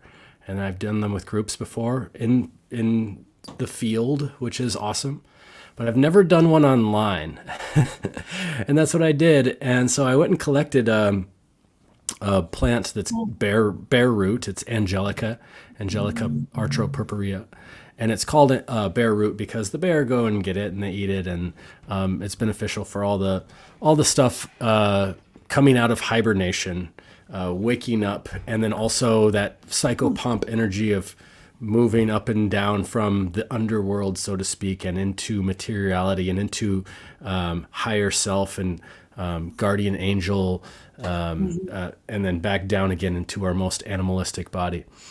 And I was like, I just had a intuition that I should do a group tuning while I'm making this flower essence, and then I offered it away for free for anyone, and it was fun. It was the Angelica Guardian Angel. Oh, you got some there, Chance. Nice. Yeah, Chance was there, and that's on my YouTube. But it was great. Thank you. Yeah, it was it was just a tuning for me. I'm pretty sure everything that you were noticing was just me. Maybe we were all having the same thing going on at once, but like my adrenals were jacked that day. You were just all over it. You knew. I could, it was, you were in training the group, and maybe it was all of us together. But that's the thing about the flower essence and the invitation to be present with whatever the medicine it is. I don't know what's going to happen with this medicine. What's going to happen? Let's have everyone who's witnessing this medicine as we create it for the group as an element, as opposed to this person or this person or this person. And so that it really resonates with me with what you've been talking about and how your movement towards collective medicine is shifting. It's something that I've organically experiencing myself, and I feel like that's really the call also from the plants and from the healing world, as tapping in deeper, is to work in these collective departments. And in the same way that I can harvest a plant and it can give its life to the tea or to the tincture, can also use just the flower and not even break it. Just bend it over sometimes and put it in the water, not even have to chop it off and run from the cops. The golf cart guy, which is a great story. But how it can amplify that presence for the multitude, for the people. It's a basket filled with as much bread and fish as you possibly could need. And it's a really, really beautiful thing. Oh, I have a cool question for you guys. I just thought of something. Okay, so there's a flower that everybody's choosing right now, like literally in the thousands. Every single person I ask a certain photographic, pick from these 100 flowers. Everybody's picking it. And I'm curious if you guys, if I tell you about it, what your thoughts are, and if some kind of like herbal tea, herbal something comes to mind as like a pairing, or just whatever your thoughts are about it. So everybody's picking Japanese camellia flower. And it's a beautiful flower, right? It's like all these, gorgeous pink petals. Who wouldn't love it? It's beautiful. But people were not picking it before like 8 months ago. 8 months ago and before, it was like, every now and then. Now every person I talk to is choosing it. And that particular flower is like when something happened that disappointed us, and it kind of hardens our heart, and we crunch down and we get a little apathetic, and then we're just like, nah, screw it, whatever. I don't care. But we do care. So the flower helps us like soften just enough so we can re-engage with that thing. And, there have been a lot of crazy things in the last couple of years. So I can understand on some level that collective, but it's really acutely, I'm seeing it in the last 8 months or so. What are your guys' thoughts on, why every single person is choosing this flower? What is it that's like hardened? What's apathetic? What's like, whatever, I don't care. What's disappointed in our culture? Like, how are we disappointed? And then are there any other plants or essential oils or things that come to mind, on a physical level, or anything that you can think of that would relate to that? You got anything, Michelle? Well, I mean, as soon as I saw that flower, the fractal came back to me. I'm like, that's the fractal. There's So beautiful. fractal. No, it is gorgeous. Man, the multitude of layers here is just like striking to me, which kind of goes back to what we're basically kind of all talking about, our multiple layers and the layers of the universe and things like that. When you ask the question, what has people feeling hardened and kind of disheartened, I guess. And I'm speaking from personal experience, from personal things that have been coming through lately that I've kind of been having to really deal with, is kind of like I think it might be like state of the economy. Things are so tight right now for a lot of people. It's not the case for everybody. These things fluctuate and go back and forth and what have you. But that when you are feeling insecure about finances, whether you agree with money or you don't, that will harden you, because you have to have there's like this more defensiveness that comes up. I feel like you have to really, really protect what you have, because you might not have as much coming through, or you're afraid that the little you might have is going to be flushed away somehow or something like that. That's just something that is like really coming to mind, because I feel like, and I was just talking to my fiance's brother-in-law just the other day about this, of how we're kind of seeing like a lot of people in like even the financial world have been seeing this projection coming of there is like a collapse or whatever you want to call it. And it's not even a fear thing. It's like this has kind of been a slow drip. And now we're like seeing the delayed result of a lot of this stuff. And I kind of wonder if that has something to do with what's going on or what people are feeling like just collectively in general. But that's the first thing that comes to mind, like on an emotional level. When I hear camellia, I think of Camellia sinensis, which is tea, like your Lipton, your matcha, your, you're the most royal tea to the most Boston Tea Party tea. So maybe with Michelle, when you're talking about like that, perceiving like that, the class aspect of maybe of the struggle, right? A collective struggle of class. But the thing that I was looking at when I saw that plant that Chance put on was the waxy leaves. Like the leaves looked really waxy, and as if it were like resourceful and taking good care of its stuff. Yeah, and so I think of resourcefulness too. I definitely think of like a plant that that has the beauty of resourcefulness and and also the accessibility, as like, you know, everyone has access to tea, Camilla plant, and I don't know, that's a really, really interesting, really beautiful flower, and I had no idea. I don't think that that's the same plant as Camilla sinensis, but it's probably in the same genus or something like that. But I've never heard of that plant before. It's beautiful. Here's another thing too, is that it kind of looks like AI generated in a way. It's like, it looks like if you ask the AI generator to be like, I want to open up my heart, but put it as like the crown chakra. And like and then it looks like CGI. Yeah, it's incredible. It's how beautiful that is. I see, and then the beautiful patterns of the Fibonacci spiral and sequence, and the return to the perfect of aesthetics and resourcefulness, expansion and potential.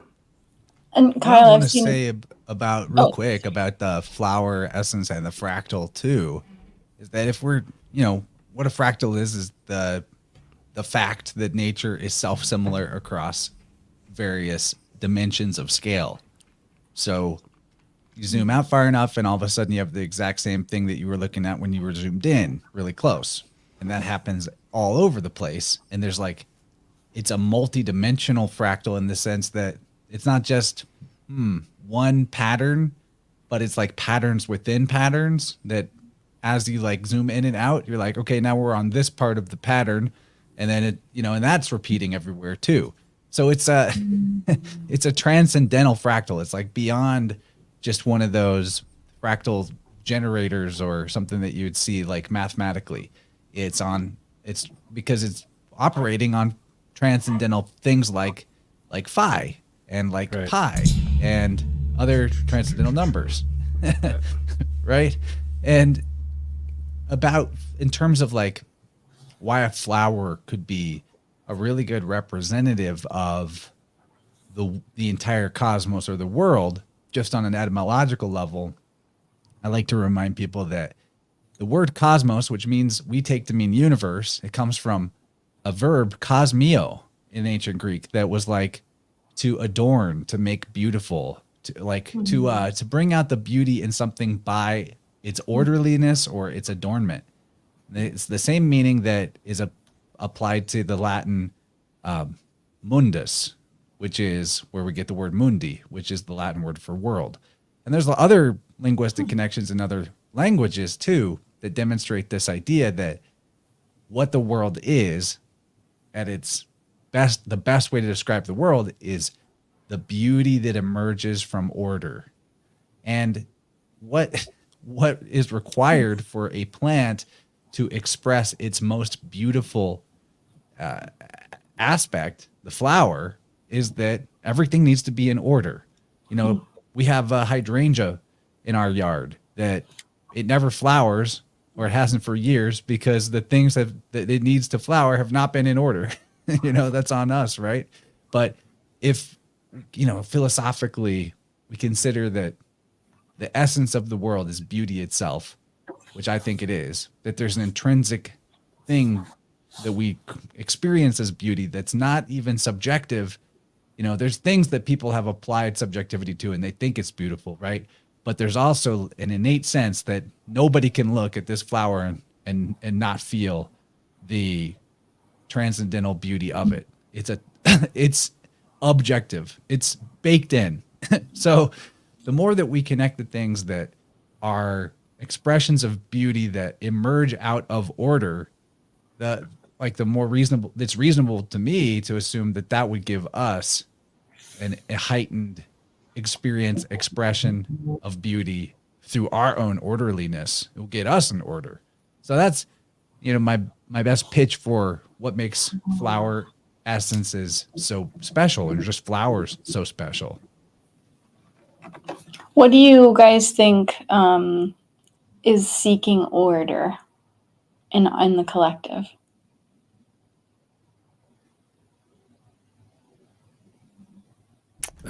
I just think, here we are. You don't have to have anyone tell you that it's kind of like a late stage of the empire. We're Americans, but other places in the world are also experiencing the ripples of this Western empire kind of coming to its natural decline, right? It's not like it's a bad thing or whatever, it's nature. And so people are, I think that people might be gravitating towards holding on to what structure and what order and that collapsible into the center, into a smaller, less expansion, less, spending or, build more money, blah, blah, blah. Instead, it's just like, okay, let's take care of what's center, put our house in order, put our family in order. Do you think it's like resource distribution is a big part of what's so disorderly about society right now? Like, what it takes for like the globalism idea of a supermarket to exist, and where all this stuff is coming from, and all the steps along the supply chain. And like what I see as most emergent right now for order is like people getting their own house in order, growing more of their own food, or like being connected to stuff on a more local level.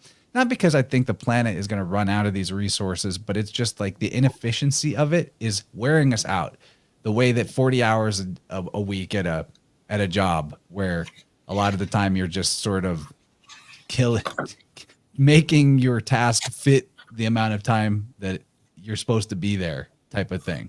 How much of that is going on? Like, just how much of our life is waiting in line, so to speak, when that's not really a natural process. So I think there's like the way resources are being distributed around the world, and then on the microcosm, the imbalance of what things we're taking in and how our body is having trouble regulating what it needs to get out, for individuals on the health nutrition level, right?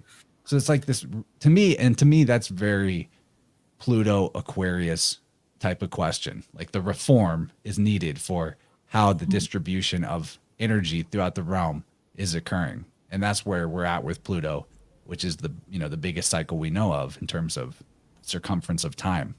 Like, it's like the anxiety of waking up to feeling like things are out of order. And as a parent of a 2-year-old, sometimes, come home, like, she might be out doing something and comes home and it's like the house is a mess. It's going to get cleaned up. There's a internal amount of like, oh my gosh, things are kind of out of order. And a remedy for something like that, which is like, it's okay. It's natural. It's going to be in order. I have it within me to create that order and to do it harmoniously without it being like, all right, we gotta get this just done before this and do that.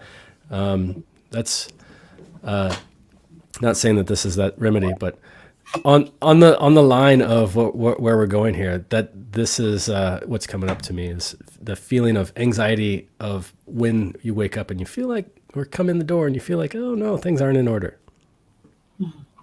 Yeah, I'm feeling the same. I'm feeling these things that we're talking about, and I'm resonating with that. And there's a couple things that are coming to mind. And I almost think that people are craving the order out of the chaos that's even available to us, like online and in social media. Like, think of the amount of things that go past a person's eyes just in a 10-minute session online. You know what I mean?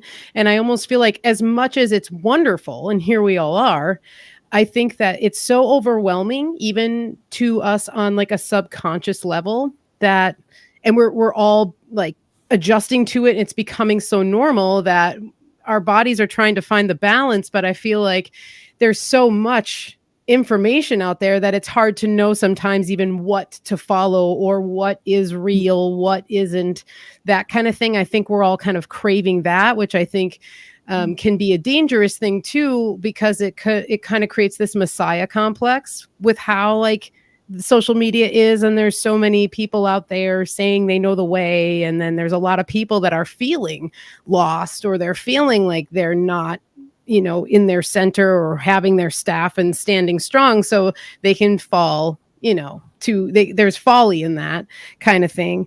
And one of the other things that I think of with the flower is that perhaps people are also wanting to be reminded, and that flower might be reminding them of the abundance that is around us at all times, and how like we can trick ourselves into thinking we don't have enough, or that, you know, we're not going to be provided for, or oh my goodness, the economy is not doing so well and there's just not enough to go around. Meanwhile, when you step outside into the forest, or you look at a flower like that, the flowers maybe even reminding people of, no, don't fear. There is abundance here, and you're wanting to see this flower because of that.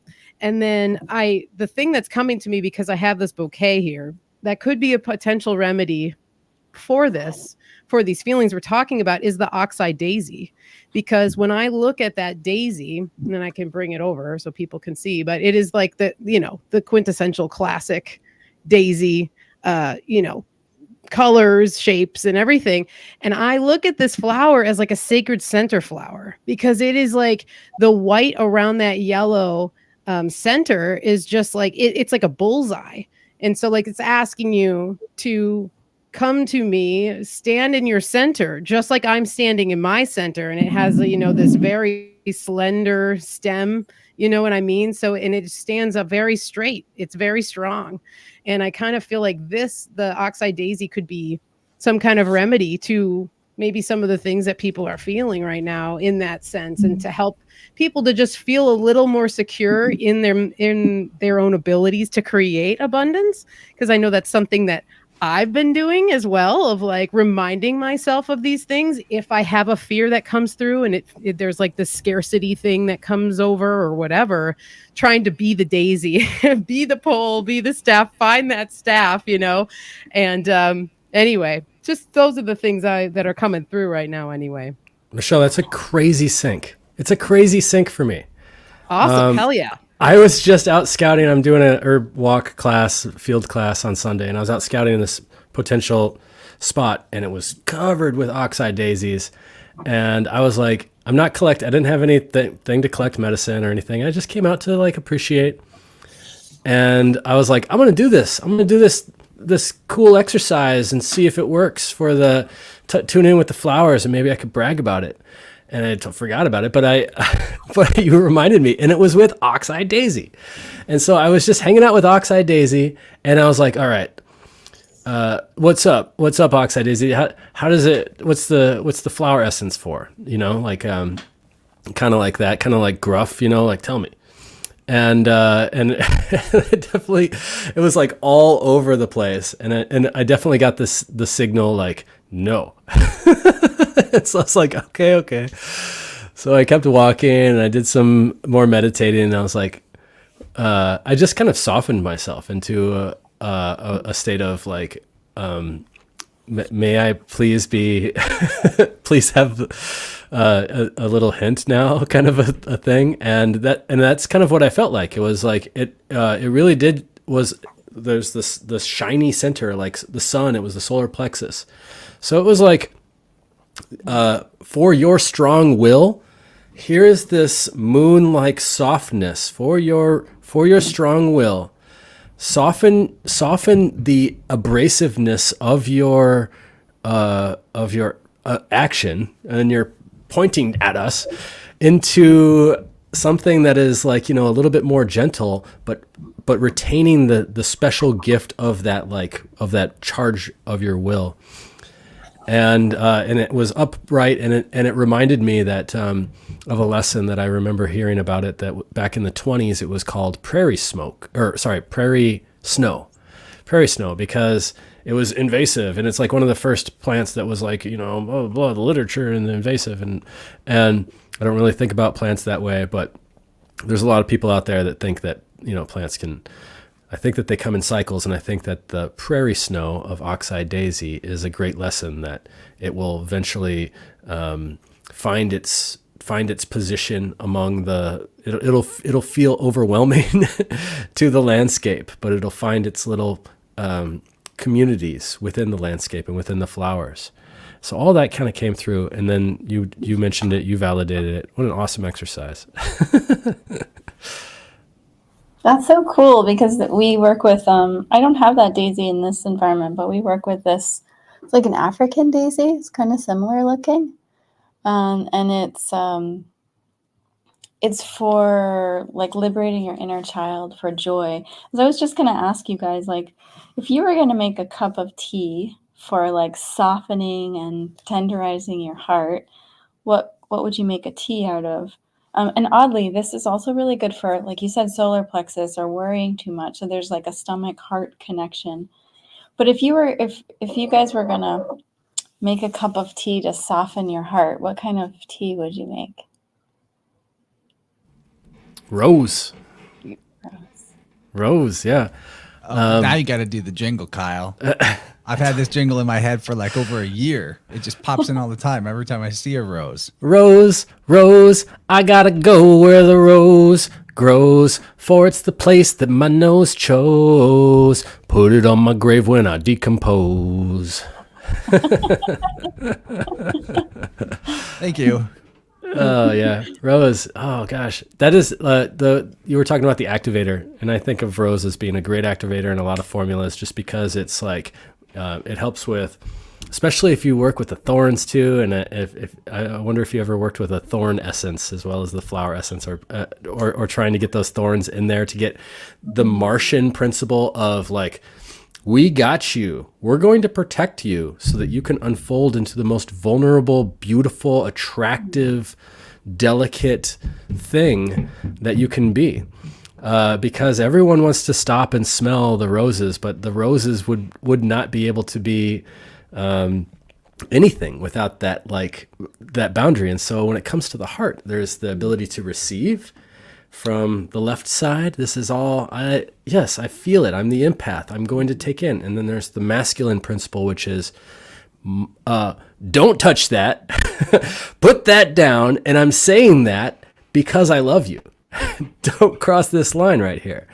And so it's soft, hard, flexible. I could still navigate my flexibility. Rose to me is like a good one, just a little tiny bit.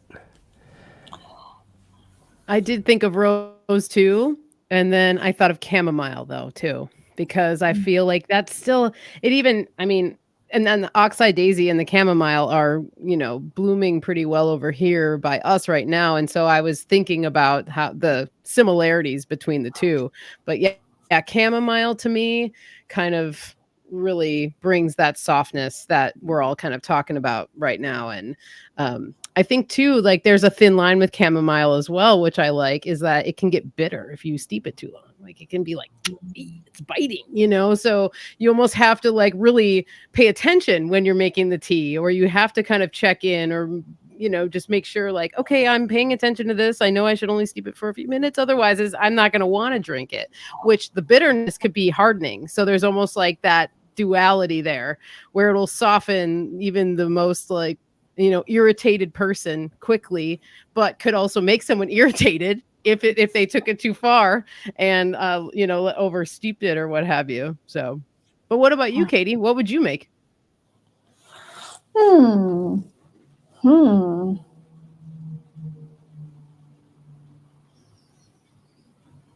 Chocolate.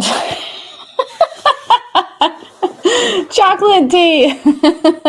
Yes, that's Get some ceremonial grade cacao. Yeah, that's funny. I don't know. I'm just such a chocolate person, but chocolate. I would go for chocolate. Chocolate's so good for the heart. It's like also earthy and grounding and yummy and nourishing and chocolate. Chocolate tea. I used that a lot as to try to open up my receptivity in working with clients early on. But then I realized I'm more of a open head center type. So I shifted my strategy a little bit, but man, there's like, it's still a good energy boost. You just feel a lot more connected to love. Look up ceremonial grade cacao. It's not like your Nestle hot cocoa or Hershey's hot cocoa here. We're talking about the good stuff, blessed stuff. Theobroma, God the creator, right? Theobroma. Yeah. That's an Aquarian herb in my opinion. I have one other thing. I know we're kind of getting close to our the 7 o'clock hour, or at least 7 here. But have you worked much with bud medicine, Katie? Like, because when I think of like buds, I think of potential, and I think of like the flower is getting ready to open, and there's all this anticipation, or what have you. And I've been really observing lavender a lot, and lavender has that beautiful time where it just starts to expand, and it's budding, it's budded. That's when it's the most fragrant and stuff. And then the flowers finally open. And obviously the buds are usually sought after the most when it comes to, if you're not making a flower essence. But I wondered if you have any experience with that, or if you kind of like what Kyle said with the thorns, would you ever add a bud to something to kind of have both of those relationships come together with the flower and the bud? That's so interesting. I haven't worked with buds, so the closest thing I could think of would be like the redwood sprout or the bamboo shoot, as it's just like poking up from the dirt. Buds, no, that's a really interesting concept. But it's got to be similar to like the bamboo shoot, where it's like all that potential, and bamboo I think of as like making the impossible possible, like unlimited determination and strength, which circling back to what I think you had said, Chance, is that the bamboo that I collected that sprout from, which is probably like the bud, just flowered a couple of weeks ago for the first time in 20 years. And I didn't even know. I was like so embarrassed to say that, like, I didn't know that bamboo flowers. I had no idea. I just knew it was a grass. I didn't know. And it all flowered. of the same species flowers at the same time, regardless of where they are in the world. That's It's like crazy. a hive mind. And that was an interesting experience because I felt like the sprout or the shoot, the shoot was like super masculine. Like you like cannot stop. It's going straight up. Like, I mean, even some of the fastest growing bamboo grows like a foot a day. It was used as like a torture device in the past because it could grow through humans, in a day or two. And the flower was like so soft and feminine and gentle and effortless, and like the total opposite, like everything just accomplishing itself with this ease and effortlessness. But I don't know. I'm curious. I wonder if the bamboo shoot is like similar to the potential of the buds, like you're talking about, Michelle. Yeah, that makes sense to me for sure. And wow, I've never seen a bamboo flower. Oh my gosh. It looks like a parade of elephants, like bringing in like some sort of Hindu deity or something. Oh my gosh. It's awesome. Wow. I've never seen that either. Do you collected that essence, Katie? Yeah. Oh, wow. That's so cool. That's very cool. Yeah, it's so quiet. It's so quiet and so kind of unassuming.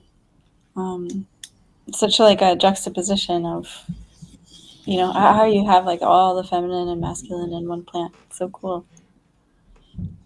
PK in our Vibe Rant call-in line on Telegram, he just put this interesting piece of information in here. He's a great researcher. Thanks, man. So, Kyle, I know that you have a bone to pick with the concept of invasive plants, right? And he found this usage map of the phrase or the term, and it looks like it really didn't even exist in nomenclature till 1995.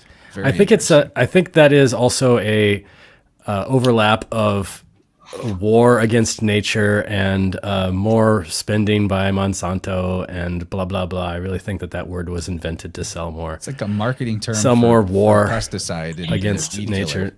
Well, and also like our lack of innovation. You know, when I hear, I'm on the same page as you.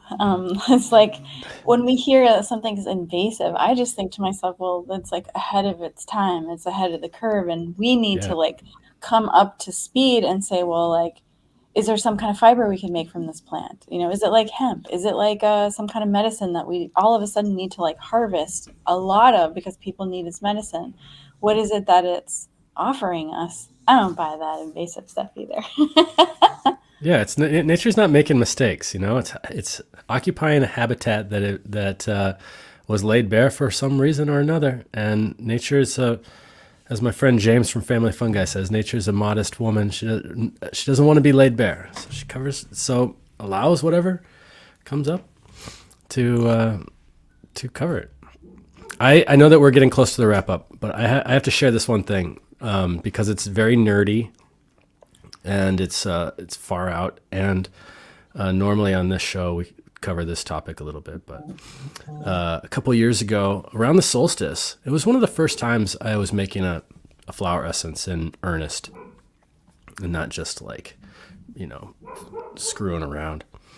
And I had been hanging out with the placenta of my child in the freezer for like a few months, and I'm like, what am I going to do with this? Am I going to bury it? I don't know what to do with it. So I decided I'm going to make a placenta essence. And so it was the solstice. It seemed right. And I just got this inkling. I got some really nice spring water, went out to the spring. Some roses were still in bloom. Some motherwort, which was also in bloom. And did this on the summer solstice? Yeah, I did it on the summer solstice. Was that just coincidence or? No, it was just like I woke up like the sun woke me up that morning. I'm usually a late sleeper, and it was like, you got to get out there and make this right now. And I was like, all right. You thought about the symbolism there? Because if you consider the placenta the divine twin, which would be baby and placenta, the twins, Gemini, then the point after the birth, the cutting the cord was the crab god. It's got the cutters, the pincers, and that transition from Gemini to Cancer is the summer solstice. And I just think that's interesting. It occurred to me like when something occurs to you and it's just like a voice and you trust it, and it was just like really loud, get out of bed and do it. So okay, it's early, but I'll do it. It was a beautiful day, clear sky, no manipulation, and I made it. And then after I made it, I was like, okay, what am I going to do with this? Because I'm not going to take it. I didn't feel like taking it, and I didn't feel like anybody could. But so my son, he doesn't even take it. He doesn't even know it exists. But I put it into a little bit of a water container, and then I put it throughout the garden, or I water my tree or whatever. And it's kind of like the scene in The Lion King where he's like, everything that the light touches will be yours. But it's more like, everything that, that comes, that grows, and all the abundance that comes. And it's like also making your mark. And I don't know, it just feels really, really, really fun to work with flower essences and plants and the healing relationship that it has with people and the land. And then I don't think that any other show I could talk about making a placenta essence not have some commentary in the middle of it. So thank you, Chance, for having an awesome show like that. But that was weird. It was weird, but it was right. It almost sounds like when you were telling that story about the monkeys and they come and put the leaf in their mouth or under their tongue or something, and then they come back to it and it's got the medicine they need.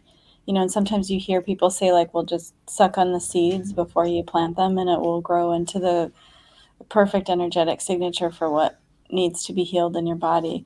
And it's so sweet to think about you making this essence essentially of your son or your wife and your son. And then you're like distributing it to your whole garden so the garden can grow all the things that will best support your son. Right. Yeah, totally. Beautiful. All right, Kyle, I need you to tell me what is this? What happened? You sent me this picture today. Looks like a crime scene. I sent this to Chance earlier. Okay. It does look like a crime scene. So this is my homunculus man. I'm going to grab him real quick. Hold on one sec. All right. Here's Homunc right there. That's me. That's a representation of me. I asked my wife to trace me out so that way I can have a visual perspective of when I'm doing biofield tuning. So I do non-local biofield tuning.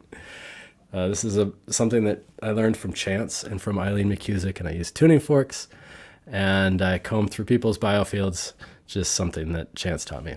And so today I'm dowsing my client, who is no longer the homunculus man, but it is the higher self of the client on the table, and it's energetically there as if they're physically present with us. And I light 4 candles. Each one of them represents the elements. And so in addition to dowsing the chakra centers, I also work with the candles as a descriptor of the earth, water, air, and fire. And so I'm dowsing with my tuning fork, and I put my tuning fork I'm standing 6 feet away. I'm putting my tuning fork, pointing it at the one that's representing the earth element. And by the way, just like Chance was mentioning, I've also got to the point where I could strike the tuning fork and know the headline. And I didn't think that I could do that until Chance started mentioning it. And I was like, I can do that. And so I did, and I'm like, okay, there it is. Awesome. So I'm like, so all y'all can do it. Yeah, it really is. It's as simple as knowing that. Anyway, so I'm dowsing, and I'm pointing it at the earth element, and I knew from the headline that the root chakra and earth element is in effect the headline of this particular tuning. And as I'm pointing the tuning fork at the candle, it exploded. And I asked the client, I said, did you just hear that? 'Cause she's on Zoom. And she's like, yeah, what was that? And I was like, that was the earth element. It just shattered, but I think that we're going to tune it back. So what was really super cool was I was like, you know what? I think that the wax is going to spill out on homunculus man. Probably have to get a new piece of cardboard. Oh, well, no big deal. I'm just going to let it happen, and when it does, I'll even find a little divination of the pattern that the wax left behind, but it didn't.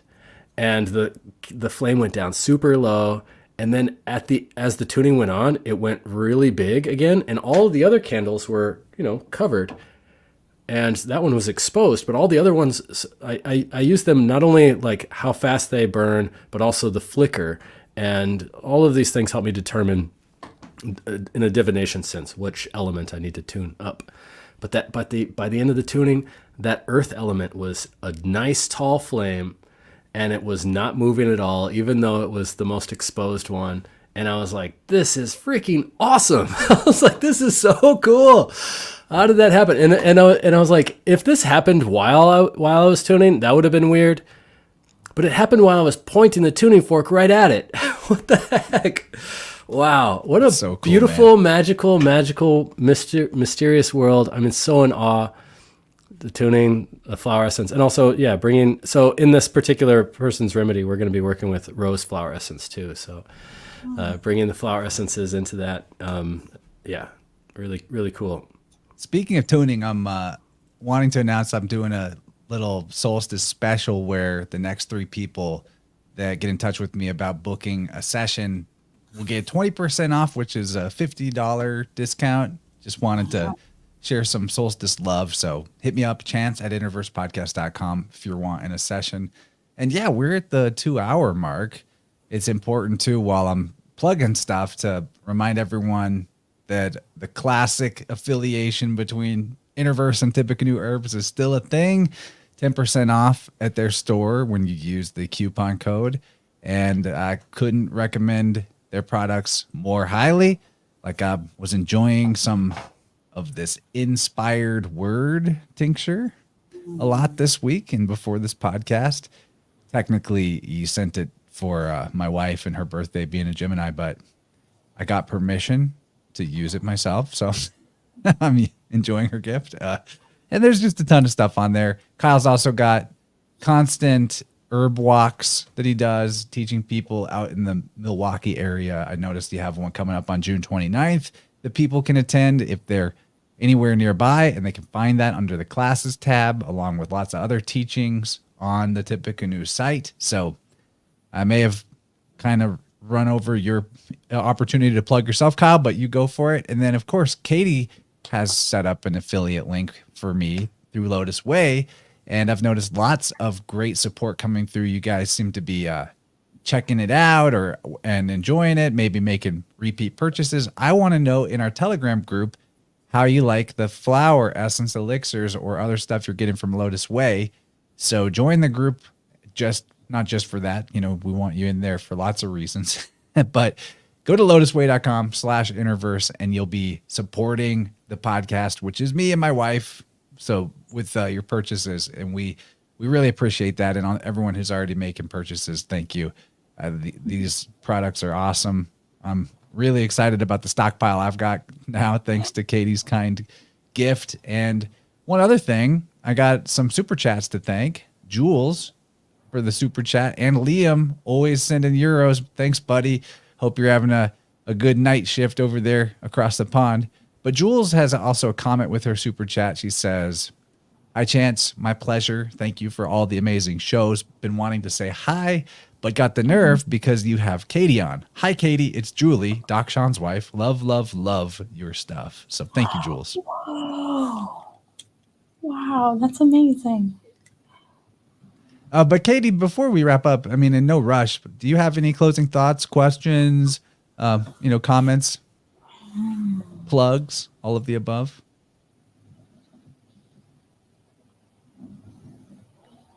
Maybe I'll just plug Mother Nature. I'd just say that, My main you plug. know, even if we like talk about plants and botanicals and we're so fascinated by them, and then still even we forget to go out into the backyard. So maybe when the listeners and then for all of us, when we get home, we can go out into the backyard or the front yard and just like open ourselves up to see which plant is volunteering or what message maybe there is with just the plants that are right there, right next to us, always supporting us.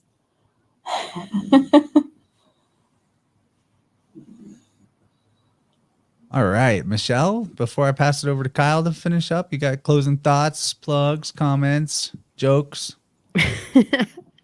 Thank you guys so very much. Thanks, Chance, of course, as always, for the invite. This has been really fun, and I've been really looking forward to this conversation for a multitude of reasons. But I think flower essences are really important medicine to have on hand to start learning about, and sometimes to think like flower essences can be made or like tuned into just by sitting with the flower and like kind of meditating on it. You know, I mean, that's not like a official flower essence if you just sit with a plant or whatever, but I feel like they work on the same kind of vibratory level when you're doing that and having the plant communication. So thank you guys for sharing all your wisdom. It's awesome. And michelleshealinghome.com for all things healing home. My full moon offering newsletter, issue number 46, is going to be dropping on Thursday evening. So check out that. If you haven't signed up for my newsletter already, you can do so at my website, and the Healing Home on YouTube every Tuesday at 4 p.m. Pacific Standard Time. Just cranking out shows and keeping the wheels turning. So thank you all so very much. Thanks to everybody in the chat too for being here and all the support everybody shows and all the positivity. It's very, very, very much appreciated. So thank you guys. Much love. My wife wants to know, Katie, what's your sun sign? Sun is Pisces. Awesome. And I just thought of something that I should share too. Tomorrow morning, so every month we do what's called a smoke offering ceremony here at LOTUSWEI. There's multiple people here that do an old ancient Tibetan practice, and it is it's about 30 minutes of chanting, and we burn about 21 different precious herbs. And the cool part of it is Taylor on our team, she set up a system to where we can do this each month, and people can like put in their intentions and their prayers, or you can do it on behalf of somebody that you love, or you can send in a photo and you can say whether you want it to be anonymous or not. And then everybody sits together, and then there's like a virtual celebration. So if anyone's interested, just check out the website at lotuswei.com, and you're welcome to join us tomorrow at 9 a.m. Pacific time. Sounds lovely. And Kyle, you got anything you want to say? That sounds fantastic. Thank you for that. Hey, I've had so much fun. I really like talking about plants. I like talking about plants with people who like talking about plants. And this is just awesome. This is really my cup of tea.